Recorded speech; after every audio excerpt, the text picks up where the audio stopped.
الحمد لله رب العالمين وصلى الله وسلم على نبينا محمد وعلى آله وصحبه أجمعين. أما بعد، قال الله تعالى: واتل عليهم نبأ ابني آدم بالحق إذ قربا قربانا فتقبل من أحدهما ولم يتقبل من الآخر قال لأقتلنك قال إنما يتقبل الله من المتقين لئن بسطت إلي يدك لتقتلني ما أنا بباسط يدي إليك لأقتلك إني أخاف الله رب العالمين إني أريد أن تبوء بإثمي وإثمك فتكون من أصحاب النار وذلك جزاء الظالمين. فطوعت له نفسه قتل أخيه فقتله فأصبح من الخاسرين. فبعث الله غرابا يبحث في الأرض ليريه كيف يواري سوءة أخيه قال يا ويلتى أعجزت أن أكون مثل هذا الغراب فأواري سوءة أخي فأصبح من النادمين. رب اشرح لي صدري ويسر لي أمري واحلل عقدة من لساني يفقهوا قولي. اللهم انفعنا بما علمتنا وعلمنا ما ينفعنا وزدنا علما. محترم بھائیو، ان قصوں میں سے جو اللہ تعالیٰ نے ہمارے سامنے ہماری سباق حاصل کرنے کے لیے، عبرت کے لیے قرآن مجید میں نے ذکر فرمائے ہیں، ان میں سے ایک قصہ حضرت آدم علیہ السلام کے ان دو بیٹوں کا قصہ ہے، جو کہ ان میں سے ایک نے اس انسانیت میں پہلا جرم جو ہے وہ کیا تھا، اور حسد اور ظلم کرتے ہوئے اس نے اپنے بھائی کو قتل کر دیا تھا. اس قصے کا ذکر ان آیات میں جو اللہ کی توفیق سے آپ کے سامنے تلاوت کی ہیں، یہ سورہ مائدہ میں یہ آیات ہیں، ان کی ترجمانی سامنے میں رکھتا ہوں، اس کے بعد ہم اس کے بعد مطالب پہ انشاءاللہ غور کرتے ہیں. آدم علیہ السلام کے دونوں بیٹوں کا کھرا کھرا حال بھی انہیں سنا دو. ان دونوں نے ایک نذرانہ پیش کیا، ان میں سے ایک کی نظر تو قبول ہو گئی اور دوسرے کی مقبول نہ ہوئی، تو وہ کہنے لگا کہ میں تجھے مار ہی ڈالوں گا. اس نے کہا اللہ تعالیٰ تقوی والوں کا ہی عمل قبول کرتا ہے. گو تو میرے قتل کی یہ دست درازی کرے، لیکن میں تیرے قتل کی طرف ہرگز اپنے ہاتھ نہ بڑھاؤں گا. میں تو اللہ تعالیٰ پروردگار عالم سے خوف کھاتا ہوں. میں تو چاہتا ہوں کہ تو میرا گناہ اور اپنے گناہ اپنے سر پر رکھ لے اور دوزخیوں میں شامل ہو جائے. ظالموں کا یہی بدلہ ہے. بس اسے اس کے نفس نے اپنے بھائی کے قتل پر آمادہ کر دیا اور اس نے اسے قتل کر ڈالا، جس سے نقصان پانے والوں میں سے ہو گیا. پھر اللہ تعالیٰ نے ایک کوے کو بھیجا جو زمین کھود رہا تھا، تاکہ اسے دکھائے کہ وہ کس طرح اپنے بھائی کی ناش کو چھپا دے. وہ کہنے لگا ہائے افسوس، کیا میں ایسا کرنے سے بھی گیا گزرا ہو گیا کہ اس کوے کی طرح اپنے بھائی کی لاش کو دفنا دیتا. پھر تو بڑا ہی پشیمان اور شرمندہ ہو گیا. اس قصے میں جو آدم علیہ السلام کے دو بیٹوں کا ایک قصہ ہے، اور اس میں کہ پہلی مرتبہ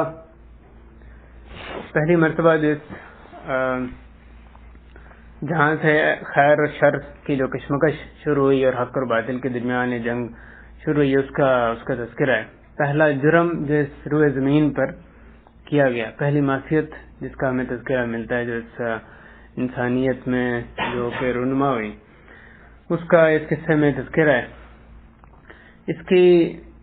اس میں بہت سے فوائد ہیں. اس کے مختصر جو مطلب سمجھ کے اس کے بعد پھر آخر میں اس کے فوائد کا بھی تذکرہ کریں گے. قصے کی ابتدا ہوتی ہے کہ ان لوگوں کو آدم علیہ السلام کے دو بیٹوں کا قصہ، ان کی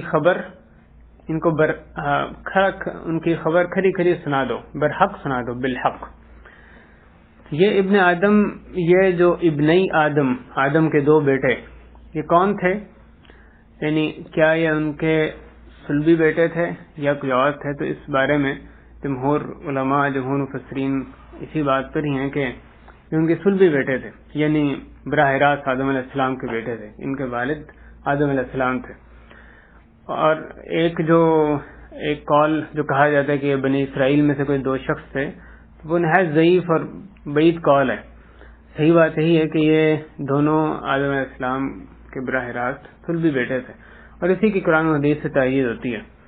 مثلا اللہ تعالیٰ نے یہ جو فرمایا ابنی آدم کے بیٹے، اب اگر وہ آدم کے کوئی بھی بیٹے تھے، یعنی آگے نسل میں چل کے بنی اسرائیل یا کسی اور میں سے یہ دو شخص تھے، تو پھر یہ جو تعیین کی گئی آدم کے بیٹے، اس کا کوئی معنی نہیں رہتا، کیونکہ یہ تو معلوم ہے کہ سارے آدم کے بیٹے ہیں، آدم علیہ السلام کے. یہ پہلی دلیل. اور دوسری بات کہ رسول کریم صلی اللہ علیہ وسلم نے اس قصے کے بارے میں تذکرہ کیا کہ یہ جو قتل تھا یہ پہلا قتل تھا جو کہ اس روئے زمین پر رونما ہوا. اور یہ بہت بعید بات ہے کہ بنی اسرائیل میں قتل ہوا، یہ قتل ہوا، اور اس سے پہلے اتنے جو صدیاں گزری اس میں کبھی کوئی قتل رونما نہیں ہوا.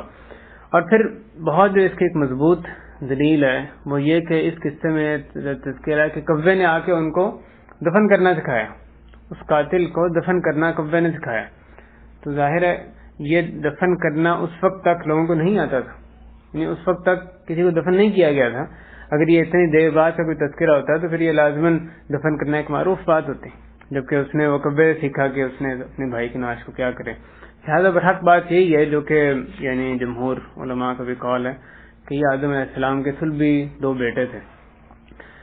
ان کے جو نام کے حوالے سے کوئی مستند روایت نہیں ملتی. حابیل قابیل جو ان کا نام کا تذکرہ ہے وہ یعنی اسرائیلیات سے لیا ہوا ہے، تو اس میں ہمارے لیے کوئی ضروری نہیں کہ اس پر ایمان لائیں، یعنی کیونکہ قرآن و حدیث میں صحیح سنت میں اس کا تذکرہ نہیں ملتا. یہ محض اسرائیلی تاریخ سے بات جو ہے وہ اخذ کی گئی. اس کو ذکر کر دینا محض ذکر کرنے کے لیے اس میں حرج نہیں ہے، لیکن اس پہ اس طرح سے ایمان نہیں رکھا جاتا جیسے کہ یعنی قرآن حدیث کی بات ہے. یہ ان دونوں بیٹوں کا تذکرہ شروع ہوتا ہے کہ اذ قربا قربانا، ان دونوں نے اللہ کے تقرب کے لیے، اللہ کی قربت حاصل کرنے کے لیے نذرانہ پیش کیا. کوئی بھی چیز انہوں نے کسی چیز کا قربانی کے طور پہ، نذرانے کے طور پہ پیش کی. ان میں سے ایک سے قبول ہو گئی اور دوسرے سے قبول نہیں کی گئی. جس سے قبول نہیں کی گئی اس نے اس بیٹے کو جس سے قبول ہو گئی اس کو کہا کہ میں تجھے قتل کر دوں گا. تو آپ دیکھیں جس کو قتل کیا جا رہا تھا اس کا گناہ کیا تھا؟ کوئی گناہ نہیں تھا. کیا وہ اس بات پہ کہ اس کی قبول ہوگی اس کی قبول نہیں ہوئی کیا وہ قتل کا مستحق ٹھہرتا تھا؟ اس کوئی گناہ نہیں تھا. لیکن حسد پہلا گناہ تھا جو کہ آسمان پر بھی پہلا گناہ جو کہ کیا گیا. ابلیس نے حسد کی وجہ سے ہی آدم علیہ السلام کو سجدہ نہیں کیا تھا، اور زمین پر بھی پہلا گناہ تھا جو کیا گیا. یعنی قتل سے ہی پہلے قتل کی جو وجہ تھی وہ اصل میں حسد تھی، کہ اس نے یہ حسد میں آ کے کہ تمہاری کیوں قبول ہوئی میری قبول نہیں ہوئی، اس وجہ سے اس نے اس کو کہا کہ لأقتلنک، میں یقیناً تمہیں قتل کر دوں گا. تو آگے سے اس نے جو جواب دیا اس کے سگے بھائی نے وہ یہ تھا کہ قال انما يتقبل اللہ من المتقین، کہ در حقیقت اللہ تعالیٰ متقیوں سے قبول فرماتے ہیں. تو مراد یہ تھی کہ تم اپنے آپ کو محاسبہ کیوں نہیں کرتے؟ تمہاری اگر قبول نہیں ہوئی میری قبول ہوگی، اس کی وجہ یہ ہے کہ اللہ تعالیٰ صرف متقیوں سے قبول کرتے ہیں. تو تمہارے میں تقویٰ کی کمی کی وجہ سے تمہارے یہ قبول نہیں ہے. تو تم بجائے اس کے کہو مجھے قتل کر دو گے، تمہیں تو اپنا محاسبہ کرنا چاہیے. تم تقویٰ اختیار کرو، اللہ تعالیٰ تمہارے سے بھی قبول کریں گے. تمہارے قبول نہ ہونے کی وجہ یہ کہ تمہارے میں تقویٰ نہیں ہے، اس میں میرا کوئی یعنی عمل دخل نہیں، تمہارے اپنے کرتوتوں کا دخل ہے. اور اس میں یہ بھی مراد اندر ایک معنی ہو سکتا ہے کہ اس نے تقویٰ کا ذکر کیا کہ اللہ سے ڈرو تو مجھے قتل نہ کرو، یعنی اللہ کا تقویٰ اختیار کرو تو مجھے قتل نہ کرو. یہ تم قتل کے منافی بات کر رہے ہو کہ اللہ تعالیٰ متقین سے ہی قبول فرماتے ہیں. لہٰذا تمہاری قبول نہیں میری قبول ہوئی، تو تقویٰ میں یہ معلوم ہوا کہ تقویٰ میں تم سے زیادہ ہوں، تمہارے میں تقویٰ کی کمی ہے. یہ جو آیت ہے انما يتقبل اللہ من المتقین، بے شک ایک یہاں خاص قصے کے سیاق میں آ رہی ہے، لیکن یہ ایک اصول ہمیں دیا گیا کہ اللہ تعالیٰ صرف تقویٰ ہونے کی صورت میں ہی کسی عمل کو قبول فرماتے ہیں. اگر انسان میں تقویٰ نہیں ہے تو اس کا عمل قبول ہونا مشکل ہے، کیونکہ اس آیت میں حصر کا صیغہ ہے، یعنی انما صرف کہ اللہ تعالیٰ جو قبول فرماتے ہیں عمل وہ صرف متقین ہی سے فرماتے ہیں. در حقیقت اللہ تعالیٰ صرف متقین ہی سے عمل قبول کرتے ہیں اور کسی سے عمل قبول نہیں کیا جاتا.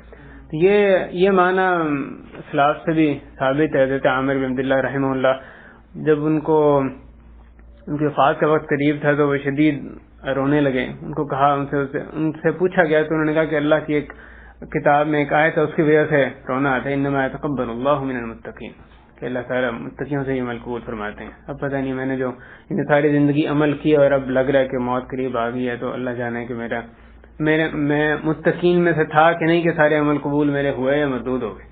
اسی طرح حضرت عبداللہ بن عمر رضی اللہ تعالیٰ عنہما ایک دفعہ ان کے پاس ایک فقیر آیا، ایک سائل آیا، تو انہوں نے اپنے بیٹے سے کہا کہ اس کو ایک دینار دے دو. دینار ایک بڑی چیز ہوتی تھی اس زمانے میں، دینار آپ جانتے ہیں سونے کا ہوتا تھا، بڑی اس کی قیمت تھی. انہوں نے اس کو کہا کہ اس کو ایک دینار دے دو. ان کے بیٹے نے اس کو دینار دیا اور وہ سائل چلا گیا. اور پھر ان کے بیٹے نے ان کے پاس آ کے اپنے ابا جان کے پاس آ کے کہا کہ تقبل اللہ منک یا ابتا، اللہ تعالیٰ ابا جان اللہ تعالیٰ آپ سے قبول فرمائے. حضرت عبداللہ بن عمر رضی اللہ تعالیٰ عنہما آگے سے فرمانے لگے کہ لو علمت ان اللہ يقبل مني سجدة واحدة وصدقة درہم لم يكن غائب احب الی من الموت. کہ اگر مجھے یہ علم ہو جائے، اگر میں جان لوں کہ اللہ تعالیٰ میرے سے ایک سجدہ اللہ تعالیٰ قبول کر لیں، یا ایک درہم جو صدقہ وہ قبول کر لیں، تو پھر موت سے زیادہ محبوب چیز مجھے کوئی نہ ہو. تو پھر انہوں نے کہا تم جانتے ہو اللہ تعالیٰ قبول کس سے کرتے ہیں؟ اللہ تعالیٰ صرف متقین سے قبول کرتے ہیں. آگے انہوں نے آیت پڑھی انما يتقبل اللہ من المتقین. اس سے بعد اخلاف کا قول ہے کہ میں چاہتا ہوں کہ کاش مجھے علم ہو جائے کہ ایک سجدہ میرا جو اللہ کے سامنے میں نے کیا قبول ہو گیا. یہ مجھے قطع علم اگر ہو گیا تو اس کا مطلب یہ کہ یعنی میں متقین میں میرا شمار ہو رہا ہے، لیکن اس کا ہمیں علم نہیں ہوتا. قطعی طور پہ ہم یہ نہیں کہہ سکتے کہ ہم نے جو بھی نیک عمل کیا وہ اللہ کے ہاں قبول ہو گیا. تو تقویٰ شرط لگائی گئی ہے عمل کی قبولیت کے لیے، اللہ کی اطاعت کرتے ہوئے اس کے احکامات کو بجا لانا، اس کے جو منع کردہ چیزیں ان سے رک جانا. اور اس آیت میں ایک حذف یعنی معلوم ہوتا ہے کہ جو ان کی بات چیت میں کچھ حصہ جو کہ شاید آیت میں جس کا ذکر نہیں کیا گیا، جیسے مفسرین نے بیان کیا کہ اس نے کہا کہ میں تمہیں قتل کر دوں گا. تو اس نے آگے سے جس کو کہا جا رہا تھا، دھمکی دی جا رہی تھی، اس بھائی نے پوچھا کہ آخر کیوں قتل کر دو، کہ میرا کیا گناہ ہے؟ تو اس نے کہا کہ اس لیے کہ اللہ نے تمہارا قبول کر لیا ہے، تمہارا نذرانہ قبول کر لیا، تو میرا قبول نہیں کیا.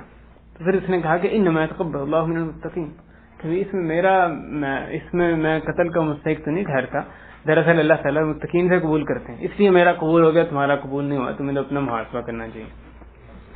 اس کے آگے اگلی آیت میں اس نے جو مقتول شخص تھا اس نے آگے جو بات بیان کی کہ لئن بسطت الی یدک لتقتلنی، اگر تم اپنا ہاتھ اپنے دست درازی کرو گے میری طرف تاکہ تم مجھے قتل کر دو، ما انا بباسط یدی الیک لاقتلک، تو میں اپنا ہاتھ تمہاری طرف نہیں بڑھانے والا تمہیں قتل کرنے کے لیے. انی اخاف اللہ رب العالمین، میں اللہ رب العالمین سے ڈرتا ہوں. تو اس نے اس کی جو قتل کی نیت تھی اس پر اس کو یہ جواب دیا کہ تم مجھے قتل کرنے کا جو ارادہ ظاہر کر بھی رہے ہو تو میں تمہیں قتل کرنے کی اس کے مقابلے میں کوشش نہیں کروں. اس میں یہ بات ایک اشکال یعنی یہاں پہ سامنے آتا ہے، اس کا مفسرین نے جواب دیا کہ جو مقتول بھائی تھا، کیا اس آیت سے یہ اشکال ہو سکتا ہے کیا اس نے اپنے دفاع کی کوشش نہیں کی؟ یعنی کیا اس نے اپنے بھائی کو جو اس نے کہا کہ میں تمہیں قتل کر دوں گا، اس نے اس کو کرنے دیا قتل، یہ صرف دیکھتا رہا، اپنا دفاع اس نے کیوں نہیں کیا؟ اس بات کا جو جواب ہے، اس بات کے مختلف جوابات مفسرین نے دیے ہیں. پہلی بات یہ کہ اس نے جو مارنے والا تھا، جو قاتل تھا، اس سے کوئی ایسا اقدام ظاہر نہیں ہوا تھا، کوئی ایسا عمل سرزد نہیں ہوا تھا کہ اس وقت وہ قتل کرنے لگا. پھر اس نے اس کو بتایا کہ میں یقیناً تمہیں قتل کر دوں گا، لیکن یہ نہیں کہ فوراً اس وقت اس نے اس کو قتل کرنے کا ارادہ کیا، کرنے لگا. اس نے اس کو صرف خبر دی تھی، اس پر یہ جواب دے رہا تھا. اس نے اس سے کوئی ایسا اقدام نہیں دیکھا تھا کہ اس وقت وہ اپنے دفاع کرے. یہ صرف ایک بات ہو رہی تھی، صرف ایک مکالمہ ہو رہا تھا.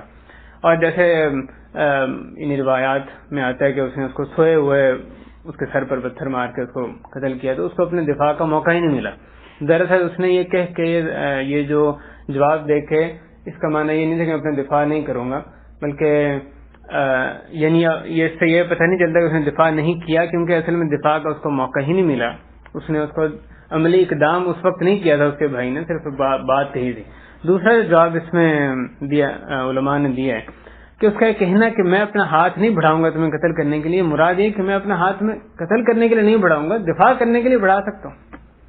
قتل کرنا اور چیز ہے، اپنا ہاتھ میں قتل کرنے کے لیے نہیں بڑھاؤں. میں تمہاری برائی کا بدلہ میں برائی سے نہیں دوں گا، تم مجھے کرنا چاہتے ہو قتل، اس لیے میں بھی تمہیں قتل نہیں کرنا چاہتا. لیکن دفاع میں ہاتھ بڑھانا ایک اور چیز. اس لیے علماء کہتے ہیں کہ اگر کسی آدمی پہ کوئی حملہ آور ہوتا ہے اور وہ اپنا دفاع کرے، جس پر حملہ کیا جائے اس کو وہ اپنا دفاع کرے، تو اس کے لیے لازم ہے کہ ہلکی ترین چیز جس سے دفاع ممکن ہے اس کو اختیار کرے. یہ نہیں کہ اگر کوئی اس کو مارنے لگا تو اب اس کے لیے جائز ہو گیا کہ یعنی اصولی طور پہ جائز ہو گیا کہ جیسے ہی وہ مارنے لگا یہ اس کو مار سکتا ہے. نہیں، اگر یہ صرف اس سے اسلحہ چھین کے اپنے آپ کو بچا سکتا ہے تو ٹھیک ہے، یا مثلا اس کو نیچے زمین پہ گرا کے اس پہ غلبہ حاصل کر سکتا ہے، یا کسی اور طرح سے اس پہ بغیر اس کو قتل کیے اس پہ غلبہ پا سکتا ہے، یا مثلا صرف اس کو چوٹ لگا کر کوئی زخم لگا کے اس سے بچ سکتا ہے کہ اس کی وہ طاقت یا ٹانگ میں یا ہاتھ میں یا جہاں میں طاقت اس کی ختم ہو جائے تو ٹھیک ہے، اس کو پھر اس صورت میں اس کو زخمی کیا جائے، اس کو آگے نہ. لیکن اگر کوئی اور چارہ نہیں رہتا سوائے کہ اس کو قتل کیا جائے اپنا دفاع کرنے کے لیے تو پھر وہ قتل کرے گا. مراد یہ کہ مقصد اس کا دفاع کرنے والے کا اصلی مقصد اس کو قتل کرنا نہیں ہوگا، اصلی مقصد اپنا دفاع کرنا ہوگا. جب یہ ناگزیر ہو جائے، لازمی ہو جائے کہ اب وہ اپنا دفاع کرنا اس کے لیے ممکن نہیں رہا سوائے سے کہ اس کو مار ڈالیں، پھر اس کے لیے اس کو مارنا جائز ہے. اس صورت میں پھر اس پر دیت جو ہے واجب نہیں ہوتی. تو یہاں پہ جو اس کا قول اللہ تعالیٰ نے نقل فرمایا کہ میں اپنا ہاتھ نہیں بڑھاؤں گا، مراد یہ کہ اپنا ہاتھ میں تمہیں قتل کرنے کے لیے نہیں بڑھاؤں گا، دفاع کرنے کے لیے. اس نے دفاع نہ کرنے کی یہاں اس کا ارادہ ظاہر نہیں کیا. اور پھر جو ایک اور اس بارے میں ہمیں بخاری و مسلم حدیث ملتی ہے، رسول کریم صلی اللہ علیہ وسلم فرمایا کہ جب دو مسلمان اپنی تلواریں لے کے آمنا سامنا ایک دوسرے کے آمنے سامنے آ جاتے ہیں، یعنی دونوں کا ارادہ دوسرے کو مار ڈالیں، تو قاتل اور مقتول دونوں جہنم میں. تو صحابی نے پوچھا کہ یا رسول اللہ، یہ قاتل کی تو سمجھ آتی ہے لیکن جو مقتول ہے اس کو وہ کیوں جہنم میں جائے گا؟ تو آپ نے فرمایا کہ انہ کان حریصا علی قتل صاحبہ، کہ وہ بھی حریص تھا، اس کی بھی کوشش تھی کہ وہ اپنے بھائی کو قتل کر دے لیکن وہ کر نہیں سکا کہ اس نے کوشش تو اس کی بھی تھی، اس کوشش کی وجہ سے وہ بھی جہنم میں جائے. یہ جو اس نے جواب دیا قتل نہ کرنے کے بارے میں، اس سے یہ دوسرا جواب ہے جو یعنی اس بارے میں دیا گیا. ایک تیسرا جواب علماء نے بھی دیا کہ یہ ممکن ہے کہ جو پہلی شریعت ہیں ان میں یہ آدمی کے لیے جائز ہو کہ وہ اپنا دفاع نہ کرے، یعنی تسلیم کر لے، ایک طرح سے ہتھیار ڈال دے، اگر کوئی اس پر حملہ کرنا بھی چاہتا ہے تو دفاع نہ کرنا شاید کہ پچھلی شریعتوں میں جائز ہو. اس بارے میں ایک جو مسئلہ یہاں پہ خصوصاً علماء نے ذکر کیا ہے وہ یہ کہ بعض ایسی حالتیں ہوتی ہیں جس میں کہ اگر انسان چاہے تو وہ ہتھیار ڈال سکتا ہے، یعنی اپنا دفاع کرنا ترک کر سکتا ہے کہ اپنا دفاع نہ کرے. جو اس کو نقصان پہنچانا چاہ رہا ہے یا مارنا چاہ رہا ہے اس کو اپنا کام کرنے دے. اور یہ کب ہوتا ہے؟ جیسے حدیث میں آتا ہے، اس مسئلے میں سب سے بڑی دلیل علماء نے پیش کی تو عثمان رضی اللہ عنہ کا واقعہ، ان کی شہادت کا واقعہ ہے. اس میں انہوں نے اپنا دفاع نہیں کیا، اور صرف یہ نہیں کہ خود دفاع نہیں کیا بلکہ جو ان کے ساتھی ظاہر ہے جو اپنی یعنی جان ہتھیلی پر رکھ کر ان کے دفاع کرنے والے تھے ان کو بھی منع کر دیا کہ ان کا دفاع نہ کریں. تو وہ کہتے ہیں وہ ایک فتنہ اس وقت برپا تھا مدینہ منورہ میں جس کی وجہ سے انہوں نے یہ اقدام کیا تھا. اور اس کی تائید کئی ایک حدیث سے بھی ہوتی ہے، جیسے رسول اللہ صلی اللہ علیہ وسلم نے ایک صحابی کو حکم دیا کہ جب یہ ایک ایسا دور آئے گا اس میں فتنہ ہوگا کہ اس فتنے میں چلنے والا دوڑنے والے سے بہتر ہوگا، بیٹھنے والا چلنے والے سے بہتر ہوگا. تو اگر تم اس فتنے کو پاؤ تو پھر اپنے گھر کو تھامی رکھو. اور ان کو یہ حکم دیا کہ وہ ایک لکڑی کی تلوار جو ہے وہ لکڑی کی تلوار کو اپنا لیں، اسلحے کے طور پہ صرف لکڑی کی تلوار کو رکھیں، ظاہر ہے جس سے کہ دوسرے کو یعنی مارا نہیں جا سکتا. تو اسی طرح سے ایک روایت میں اس میں الفاظ آتے ہیں فکن خیر ابن آدم، کہ تم اس صورت میں ابن آدم جو آدم کے دو بیٹے تھے ان میں سے بہتر بیٹے کی مانند ہوئے گا. اور دوسری روایت میں فکن عبداللہ المقتول ولا تکن عبداللہ القاتل، کہ تم اللہ کے مقتول بندے بن جانا، اس وقت ایسے فتنے کے دور میں اللہ کے قاتل بندے نہ بننا. یہ ایک حدیث. اسی طرح دوسری حدیث میں بھی آتا ہے کہ میرے بعد فرقہ یعنی تفرقہ اور اختلاف ہوگا، اور جب یہ ہو تو اپنی تلوار توڑ دو اور ایک لکڑی کی تلوار جو ہے وہ لے لو، اپنے گھر میں بیٹھو حتیٰ کہ تمہیں کوئی گناہ گار ہاتھ تمہاری طرف آ جائے یا تمہیں گھر میں ہی تمہاری موت آ جائے. اس حضرت بزرگ غفاری رضی اللہ تعالیٰ عنہ ان کو رسول اللہ صلی اللہ علیہ وسلم نے اسلحہ فتنے کے دور میں اسلحہ اخذ کرنے سے، اسلحے سے لیس ہونے سے منع فرمایا، اور کہا کہ اگر اس حد تک بات چلی جاتی ہے کوئی اور چارہ نہیں رہتا تو اس کو اگر تمہیں اس کی جو تلوار کی شعاع ہے، اس کی جو چمک ہے وہ تمہیں تنگ کرتی ہے تو اپنا ہاتھ اپنا چہرہ جو ہے اس کو ڈھانپ لو، اپنے آستین اپنے منہ پہ رکھ لو، اور اس کو اپنا اور اس کا گناہ اس کو اپنے سر لینے دو اور اس کے بعد اس کو جہنم میں یعنی جانے دو. تو اس کو ان کو اپنا دفاع کرنے سے ایسے فتنے کے دور میں نہ کیا تھا. یہ خاص جو حدیث آتی ہیں یہ فتنے کے دور میں. اور آپ دیکھیں کیا ہوگا اگر ایسا فتنہ برپا ہو, ہر کوئی یعنی کوئی آدمی اقدام میں کر رہا ہے اور کوئی اپنے دفاع میں, تو قتل و غارت کہیں بڑھ جائے گی. حضرت عثمان کے کیس میں دیکھیں جو علماء نے اس میں ذکر کیا ہے کہ اگر وہ حکم دیتے اس وقت جیسے غلبہ ایک ہو گیا تھا اور یعنی جو اہل فتنہ تھے ان کا اہل باطل, اگر وہ حکم دیتے اس وقت اب دفاع کرنے کا, تو کتنی خون ریزی کا اندیشہ تھا مدینہ منورہ میں. تو لیکن انہوں نے امت کو اس خون ریزی سے بچانے کے لیے اپنے آپ کو ایک طرح سے فدیہ کے طور پہ پیش کیا, یعنی ان کو دفاع سے منع کیا, خود بھی اس میں دفاع نہیں کیا اور قرآن کی تلاوت کرتے ہوئے اللہ کے پاس یعنی چلے گئے. یہ ایک خاص صورت ہے جس میں کہ یعنی آدمی کے لیے بعض حالات میں جائز ہے کہ وہ اپنا دفاع ترک کر دے اور تسلیم کر لے, اس میں جو اللہ کے جو بھی رضا ہے اس کو, اللہ نے جو بھی اس کے لیے لکھا ہے اس کے آگے سر جھکا دے.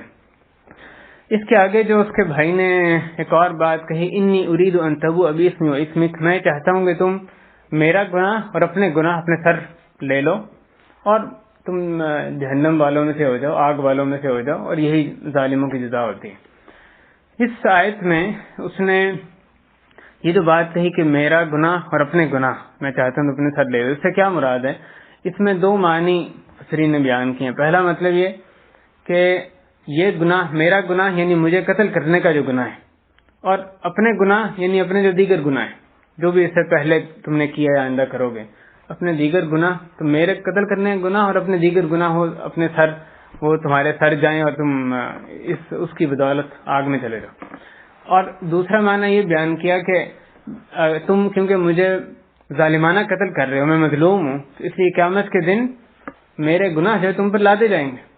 جو بھی مظلوم جس پر ظلم کیا گیا, قیامت کے دن اس کی برائیاں جس ظالم اس پر لادی جائیں گی. تو اس طرح سے کہ اس نے اپنے گناہ کیے, ظالم نے تو کیے, لیکن جس پر ظلم کیا اس کا بھی صفایا, ان کا حساب صاف کرنے کے لیے اس کے جو گناہ ہیں وہ بھی اس پر لادے جائیں گے, اور وہ دونوں گناہوں کو لے کے فتکون من اصحاب النار, تم آگ والوں میں سے ہو جاؤ. یہی وذالک جزاء الظالمین, یہی ظالموں کی جزا ہوتی ہے.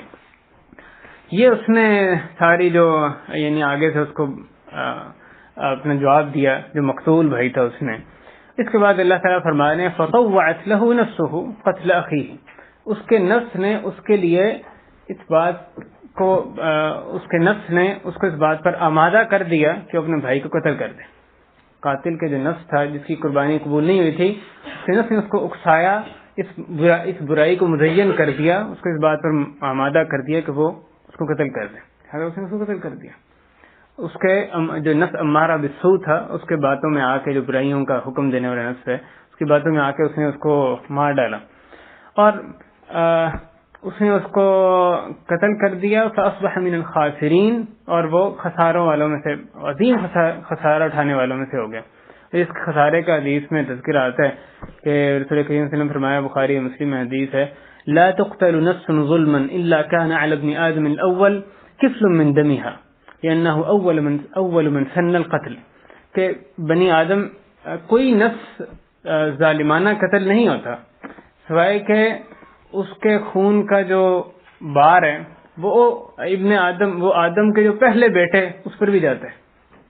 جو بھی کہیں دنیا میں کہیں قتل ہو رہا ہے, نہ حق جو قتل کیا جائے, تو اس کا جو بار ہے, اس کا جو گناہ ہے, اس کو تو ملتا ہی ہے جو کر رہا ہے قتل, لیکن اس کا ایک گناہ اس کو بھی جاتا ہے جو جس نے سب سے پہلے قتل کیا. آگے سے فرما دیں گے اس لیے کہ اس نے سب سے پہلے ناحق قتل کرنے کی رسم ڈالی تھی, اس ناحق قتل کرنے کا اس نے آغاز کیا تھا. تو آپ دیکھیں دنیا میں کتنے قتل ہوتے ہیں اور کتنے ہو رہے ہیں, تو ہر قتل جو ظالمانہ ہو رہا ہے اس کا جو وبال ہے اس شخص پر بھی ساتھ ساتھ جاتا ہے جس نے سب سے پہلے قتل کیا تھا. اللہ تعالیٰ ہمیں اپنے عذاب سے بچا کے رکھے. یہ انسانیت میں پہلا قتل تھا, یہ پہلی موت تھی جو کہ ابن آدم یعنی کسی آدمی کی واقعہ ہوئی تھی. اس لیے اس کے قتل کرنے کے بعد اب یہ حیران پریشان تھا کہ اپنے بھائی کی ناش کو کیا کریں, کدھر لے کے جائیں. اللہ تعالیٰ نے اس کا انتظام فرمایا. اللہ تعالیٰ فرماتے ہیں فبعث اللہ غرابا, اللہ تعالیٰ نے ایک کوے کو بھیجا جو کہ زمین میں اس نے اس کے پاس آ کے زمین میں کھودا, اپنی چونچ سے اپنے پنجوں سے زمین کو کھودا اور کوئی چیز دفنا دی. یہ اس کی تفصیلات صرف یہ یعنی روایات ہیں کہ ایک مثلا کہا جاتا ہے کہ 2 کوے تھے، انہوں نے آ کے آپس میں الڑنے لگے، ایک نے دوسرے کو مار دیا، جس کو مارا گیا تو اس کو دفنایا، یا یہ کہ کوے نے کوئی اور چیز آ کے اس کے سامنے اس طرح سے دفنائی. البتہ یعنی الغرض کہ اس نے کوے نے اس کو کھودا، اس کے سامنے زمین کھودی، اس میں کوئی چیز اس نے دفنا دی. تو اس نے لیوریہو تاکہ وہ کوا اس کو دکھائے، کیف یوارث اخیہ کہ اپنے بھائی کی جو نعش ہے اس کو کیسے چھپائے گا. اس کو دکھانے کے لیے اس نے کوے کو اللہ تعالی نے بھیجا تھا. اس آیت میں جو بدن کے لیے، میت کے بدن کے لیے لفظ استعمال کیا گیا سوءہ کا لفظ ہے، یعنی اس کا قابل ستر جو چیز تھی اس کے بھائی کی، اس کو کیسے وہ چھپائے گا، یا اس کا جو ستر ہے وہ کیسے چھپائے گا. تو اس کے پورے بدن کے لیے سوءہ کا لفظ استعمال کیا گیا، ستر کا لفظ استعمال کیا گیا، جس سے کہ یہ بات سامنے آتی، جیسا کہ حدیث میں اس کی تشریح آئی ہے کہ جب میت کی موت، انسان کی موت واقع ہو جائے، اس کے بعد اس کا پورا بدن ہے وہ قابل ستر ہوتا ہے، اس کو ڈھانپ دیا جاتا ہے، اوپر سے نیچے اس کو ڈھانپ دیا جاتا ہے، حتیٰ کہ اس کے چہرے سر کو بھی یعنی ننگا نہیں رکھا جاتا، پورا ڈھانپ دیا جاتا ہے.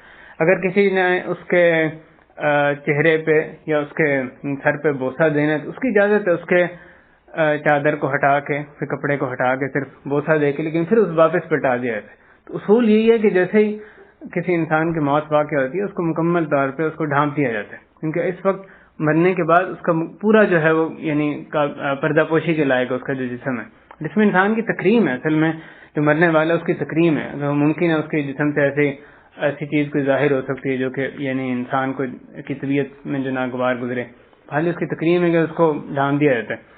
اللہ یہ کہ احرام کی حالت میں، جیسے حدیث میں آتا ہے کہ جو شخص احرام کی حالت میں ایک وفات پا جائے تو اس کو بغیر سر ڈھانپے، بغیر چہرہ ڈھانپے اس کو دفن کیا جاتا ہے. فإنه يبعث يوم القيامة ملبيا، کیونکہ وہ قیامت کے دن تلبیہ پڑھتے ہوئے وہ اٹھایا جائے گا. تو یہ ایک استثناء اس میں آیا جو احرام کی حالت میں. اگر کوئی اس کے علاوہ تمام حالتوں میں یہی اصول ہے، حتیٰ کہ اگر کوئی میدان جہاد میں بھی شہید ہو جاتا ہے، دشمنوں کے ہاتھوں، اہل باطل کے ہاتھوں مارا جاتا ہے، اس کا بھی یہی حکم ہے، اس کو بھی یعنی چہرہ ڈھانپے جانا اس کو ضروری ہے. حضرت مصعب بن عمیر رضی اللہ تعالیٰ عنہ، ان کے بارے میں آتا ہے غزوہ احد میں وہ شہید ہو گئے، تو وہ بعد میں صحابہ کہتے ہیں کہ ہم ان کے اگر ایک جو کپڑا میسر تھا ان کو ڈھانپنے کے لیے اس کپڑے سے ان کے سر کو ڈھانپتے تو پاؤں ننگے ہوئے تھے، اگر پاؤں کو ڈھانپتے تو وہ سر ننگا ہوا تھا. تو اس طرح کے انسلم سے ان کو حکم دیا کہ غطوا رأسہ، ان کے سر کو ڈھانپ دو اور ان کے جو پاؤں ہیں اس پر کوئی اذخر یعنی کوئی نباتات یا گھاس وغیرہ جو وہ ڈال دو. تو اس پہ بھی میدان جہاد میں جو شہید ہو اس کے بارے میں حکم دیا گیا کہ ان کو یعنی اس کے بدن کو بھی ڈھانپا جائے. دفن کرنا اس شخص نے جو قاتل اس کا جو بھائی تھا اس نے کوے سے سیکھا. اور آپ یہاں یہ بھی دیکھیں انسان کے میں بہت سی چیزیں جو کہ اپنے وہ یعنی کہ جو کہ جانوروں سے یا مچھلیوں سے یا پرندوں سے سیکھنے کے لیے اللہ تعالیٰ نے ان میں ودیت کی رکھا ہوا ہے. اللہ تعالیٰ نے ان کو پیدا فرمایا اور اللہ نے ان کو بہت سے طریقے تدبیر کرنا، اپنی زندگی کے لیے تدبیر کرنا سکھائی. کس طرح رہنے کا انتظام کرتے ہیں، کس طرح اپنے انڈے کی حفاظت کرتے ہیں، کھانے کا انتظام، دور دراز مقامات پہ کیسے ہجرت کرتے ہیں، پھر واپس وہیں پر اگلے موسم میں لوٹ آتے ہیں. یہ جو کبوتر کو پرانے زمانے میں پیغام رسانی کے لیے استعمال کیا جاتا تھا، کیسے سفر وہ لمبا سفر کرتا ہے پھر واپس بغیر رستہ بھٹکے واپس آ جاتا ہے. شہد کی مکھی میں تو ایک عجیب یعنی وہاں بھی دیکھنے کی مشاہدے کی چیزیں ہوتی ہیں، کیسے گھر بناتی ہے، کیسے شہد بناتی ہیں. چونٹی کو دیکھیں تو وہ بھی ایک اور ہی یعنی دنیا ہے، کس طرح سے اپنا کھانا محفوظ کرتی ہے. کبھی پانی آ جائے وہ تاکہ اس کا کھانا جو فاسد نہ ہو جائے تو اس کو جہاں اس نے اپنے بلوں سے نکال کے پھر وہ ہوا لگوا کے اس کو واپس لے کے جاتی ہے. یہ عجیب یہ پوری ایک دنیا ہے جس میں انسان کے سیکھنے کے لیے بھی کافی کچھ رکھا ہوتا ہے. ایک بندے نے اپنا قصہ سنا دیا، اس نے شہد تاکہ اس میں چیونٹیاں نہ آ جائیں اس نے ایک بڑے برتن میں رکھا جس کے اوپر سے بند برتن تھا، برتن یا کوئی چیز تھی جس کے اندر پانی پورا بھرا ہوا تھا، اس کے اندر اس نے شہد کو رکھا لیکن اس پہ چونٹیاں نہ. ایک عرصے بعد جب آیا تو اس نے دیکھا کہ اس برتن پہ شہد کے برتن پہ چونٹیاں موجود ہیں. اس کو بڑا حیران ہوا کہ اس پہ چونٹیاں کیسے آ گئی، پانی کے اندر رکھا ہوا تھا. تو اس نے دیکھا کہ چونٹیاں سائڈ سے چڑھ کے تو اس کے بالکل پیرالل آ گئی، اوپر چڑھ کے جہاں پہ شہد تھا اپنے آپ کو گرا لیتی تھی. اس طرح سے وہ شہد پر آ گئی. یہ چونٹیوں کو بھی اللہ تعالیٰ نے جو یہ حیوانات یا حشرات ان کو بھی عجیب یعنی تدبیر کرنے کا طریقہ سکھلایا. اور ان میں سے بہت سے جو جانور ہیں وہ کئی ایک انسانوں سے بہتر تدبیر کرتے ہیں. بہرحال اس کوے سے اس نے، اور ہدہد کو کیسے سلیمان علیہ السلام نے اس کے ذریعے پیغام رسانی کی، وہ ملکہ سبا کو پیغام بھیجا. پھر ہدہد وہ پانی زمین میں چھپا ہوتا ہے اس کو دیکھتی ہیں، سلیمان علیہ السلام بھی اس میں اس کی مدد لیتے تھے ہدہد کی، کہ وہ جو نیچے پانی زمین میں کہاں پہ پانی ہے اس کا پتہ لگانے کے لیے. بہرحال یہ ایک اور یعنی سیکھنے کی جانوروں سے پرندوں سے چیزیں. اس شخص نے جب یہ دیکھا کہ وہ ایک کوا جو ہے وہ دفنار ہے، اس سے سیکھ کے اپنے بھائی کو اس کو سمجھ لگی کہ اس نے کیا کرنا ہے اپنے بھائی کی ناش کو، تو کہنے لگا یا ویلا تھا کہ ہائے میری بربادی، کہ میں اتنا گیا گزرا تھا کہ اس کوے نے جیسے مجھے سکھایا اس کوے کی طرح اپنے بھائی کی ناش کو زمین میں دفنا بھی نہیں سکتا تھا. یہی حسرت ندامت جو ہے وہ ہر معصیت کے بعد ہوتی ہے. تو لیکن اس کو یہاں ندامت ہے اس نے گناہ کے کرنے پہ نہیں ہو رہی تھی. یہ استغفار ایک ندامت ہے، بندہ غلطی کر لیتا ہے اللہ کے حضور توبہ کرتا ہے، وہ تو ایک فائدہ مند ندامت ہوتی ہے. اس کو ندامت اس پہ ہو رہی تھی کہ وہ انسان ہوتے ہوئے ایک کوا جو اس سے جیت گیا، ایک کوے سے وہ سیکھ رہا ہے کہ اپنے بھائی کو کیسے دفنائے. اس پہ اس کو اصل میں ندامت ہو رہی تھی. فاصبح من النادمین. یہ پہلا قصہ ہے بھائیو جو کہ انسانیت میں پہلا جو جرم کیا گیا، جو پہلا قتل کیا گیا، اس کی اس میں یعنی اس کا تذکرہ ہے. اس قصے میں بہت سے فوائد ہمارے لیے رکھے ہیں، جن میں سے کہ چند ایک کا تذکرہ ایک اجالت کے ساتھ سامنے کرتا ہوں. مثلا قتل ایک سنگین ترین جو گناہ ہیں ان میں سے ایک گناہ ہے. کعبہ گر جانا یا کسی دنیا کا زائل ہو جانا، وہ اللہ کے ہاں کسی مومن کے ناحق قتل کرنے سے کم تر چیز ہے. اور جو شریعت نے قتل کے تمام دروازے ہی بند کیے، حتیٰ کہ اپنے بھائی کی طرف اسلحے سے اشارہ کرنا اس کو بھی منع کیا گیا ہے، اور کہا حدیث میں وعید دی گئی ہے کہ ملائکہ فرشتے جو اس پر شخص پر لعنت کرتے ہیں، خواہ اپنے سگے بھائی ہے، وہ اس کا سگا بھائی کیوں ہے اگر وہ اس کی طرف اسلحے سے اشارہ کرتا ہے.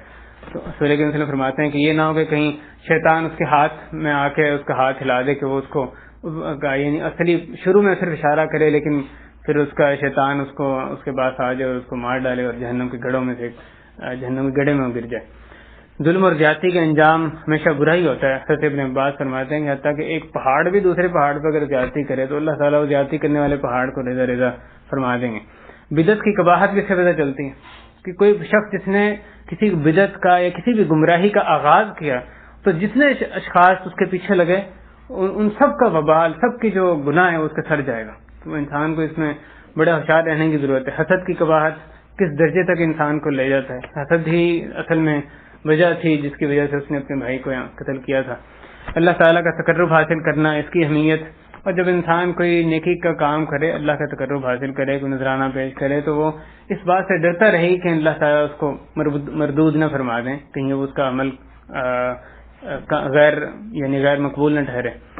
وہ شخص جس نے جرم میں کوئی حصہ نہیں لیا، جس نے جرم نہیں کیا، تو اس کو تکلیف نہ دینا. کبھی اس قصے میں آتا ہے اس مقتول نے بیچارے نے کیا، اس نے جرم کیا تھا جس میں اس کو قتل کیا گیا. اور نفس امارہ بالسوء کی جو اس کا خطرہ، اس کا بھی ذکر کیا گیا. اس کے نفس نے اس کو برائی مزین کر کے دکھائی، اس کو آمادہ کیا، حتیٰ کہ اس نے قتل کر دیا. لوگوں کے مختلف طبیعتوں کا ذکر ہے، کوئی شریر ہیں، شر والے ہیں، کوئی خیر والے ہیں. نیک آدمی کے اولاد میں سے نیک بھی ہو سکتے ہیں، بد بھی ہو سکتے ہیں. یہ دونوں نبی کے اولاد تھے. حضرت آدم علیہ السلام ان کے براہ راست والد تھے، ظاہر ہے جو اللہ کے نبی تھے، لیکن ان میں سے ایک اتنا یعنی قاتل ظالم تھا، دوسرا نیک اور پارسا شخص تھا. تقویٰ کی اہمیت کا بھی اس میں ذکر کیا گیا، اور وہی سبب بنتا ہے اعمال کی قبولیت کے. ایک مومن کسی دوسرے مومن کو جان بوجھ کر کبھی قتل نہیں کر سکتا. غلطی سے تو کوئی مارا جا سکتا ہے، جان بوجھ کر قتل نہیں کر سکتا. ورنہ اگر کوئی جان بوجھ کر دوسرے کو قتل کرے تو جس وقت وہ قتل کر رہا ہے اس وقت وہ مومن نہیں ہو سکتا، کیونکہ یہ ایک مومن کو زیب نہیں دیتا کہ وہ دوسرے کو، جیسے حدیث میں آیا کہ جب ایک شخص مسلمان دوسرے کو قتل کرتا ہے تو جس وقت وہ قتل کر رہا ہے اس وقت وہ یعنی ایمان کی حالت میں نہیں ہو سکتا. اس بات کی طرف اس میں اشارہ ہے کہ جو مجرم ہے، جو اللہ کی معصیت کرنے والا ہے، وہ نفسیاتی کشمکش میں اپنے جرم کرنے کے بعد وہ رہتا ہے، بے چینی اضطراب کا شکار رہتا ہے. یہ دنیاوی انجام ہے، دنیاوی ایک سزا ہے جو اللہ کی طرف سے اس کو ملتی ہے. کبھی بھی مجرم اس دنیا میں خوش نہیں رہ سکتا، دل کا سکون اس کو نصیب نہیں ہو سکتا، بلکہ وہ اپنے لیے بربادی کی دعا کرنے لگتی. یا ویلا تھا، جیسے اس نے دعا کی تھی، ہے میری بربادی. تو یہ ایک مجرم کی دنیا میں سزا نظر آتی ہے. اس میں شرمندگی کا بھی ذکر آیا، لیکن شرمندگی قابل یعنی مدح جو مطلوب ہے وہی ہے جس کے کہ آخر میں یعنی توبہ استغفار جس کا نتیجہ ہو. انسانوں کو چاہیے جو بھی قتل و غارت گیری کرنے والے گروہ یا افراد ہیں ان کا سد باب کریں، ان کو روکنے کی کوشش کریں. اللہ کی راہ میں جو قتل ہے وہ قتل حق نہیں ہے. جو معروف شرائط کے ساتھ جہاد فی سبیل اللہ جہاں پہ واقعی قائم ہو اللہ کے دشمنوں کے خلاف، وہاں پہ انہیں ایسا شخص جو کہ اللہ کے دین کی راہ میں رکاوٹ بن رہا ہے اس رکاوٹ کو زائل کرنا ضروری ہے، خواہ اس کو یعنی اس شخص کو ہی کیوں نہ ہٹانا پڑے، اس کو مارنا ہی کیوں نہ پڑے. جو معروف شرائط جہاد فی سبیل اللہ کے اس کے ساتھ. لیکن جہاد میں بھی معصوم جانوں کو لے لینا وہ بہرحال حرام ہے، جو کہ کفار تو بکثرت کرتے ہیں. یعنی وہ یہ نہیں کہ جس سے جو قتل کر رہے ہیں بلکہ دیگر معصوم جانیں، بچے مائیں بچے عورتیں ان کا بھی کوئی لحاظ نہیں کرتے. اس طرح سے اس قصے کے متعلق بہت سی بعض تفصیلات ہیں اسرائیلیات میں آئی ہیں. مثلا ان دونوں بیٹوں کے نام حابیل قابیل، یا جھگڑے کی وجہ کیا تھی، وہ دو بہنوں سے شادی کا جھگڑا تھا، یہ بات بھی اسرائیلیات میں. قربانی کا تعین کے زراعت یا مویشی کی صورت میں قربانی پیش کی، قربانی کیسے قبول ہوئی، آگ آسمان سے آتی جلا دیتی تھی، یہ ساری تفصیلات اسرائیلی روایات میں. اس لیے ہمارے لیے وہی کافی ہے جو قرآن میں مستند حدیث میں آئے، اسی پر ہی اتفاق کرنا چاہیے. اللہ تعالیٰ ہمارے معاشرے کو قتل و غارت گری سے محفوظ فرما لے. جو بھی ہمارے معاشروں کے خلاف، مسلمانوں کے خلاف جو بھی ظلم کا بازار گرم کرنے کی، قتل و غارت گری کرنے کی کوشش کرے، اللہ تو اس کی تدبیر کو اس کی ہلاکت کا باعث بنا دے، اس کے مسلمانوں کو اس کے شر سے بچا لے. صلی اللہ وسلم علی نبینا محمد وعلی آلہ وصحبہ اجمعین، وآخر دعوانا ان الحمد للہ رب العالمین.